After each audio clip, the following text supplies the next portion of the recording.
తెలంగాణలో లోక్సభ ఎన్నికలకు టైం దగ్గర పడుతుండటంతో నేతలు ఇంకాస్త ప్రచార దూకుడు పెంచారు. ఇవాళ సికింద్రాబాద్ లోని ఓల్డ్ బోయిన్పల్లి రైతు సమ్మేళనంలో పాల్గొన్నారు మల్కాజ్గిరి బీజేపీ అభ్యర్థి ఈట్ల రాజేందర్. ఈ సందర్భంగా కాంగ్రెస్ సర్కార్పై నిప్పులు చెరిగారు. రుణమాఫీ అంటూ అబద్ధపు హామీలతో కాంగ్రెస్ రైతుల ఓట్లను వేయించుకునే కుట్ర చేస్తుందన్నారు ఈట్ల.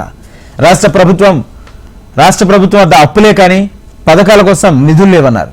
రేవంత్ రెడ్డి మాట్లాడే మాటలకు విలువ లేకుండా పోయిందని ఈట్ల ధ్వజమెత్తారు. మోదీ పాలనపై అందరికీ విశ్వాసం ఏర్పడిందన్నారు.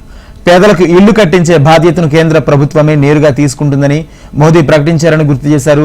ఆయుష్మాన్ భారత్ ద్వారా 5 లక్షల రూపాయల వరకు పేదలకు ఉచిత వైద్యం అందిస్తుందన్నారు ఈట్ల రాజేందర్.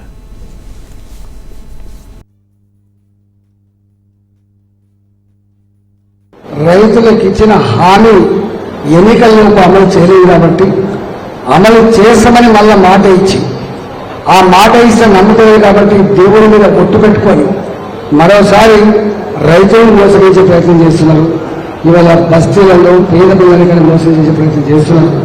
కానీ నాకు తెలిసి నేను 22 ఏళ్లుగా రాజకీయాల్లో ఉన్న ఈ దఫా మాత్రం రేవంత్ రెడ్డి మాట్లాడే మాటకి విలువ లేకుండా పోయింది.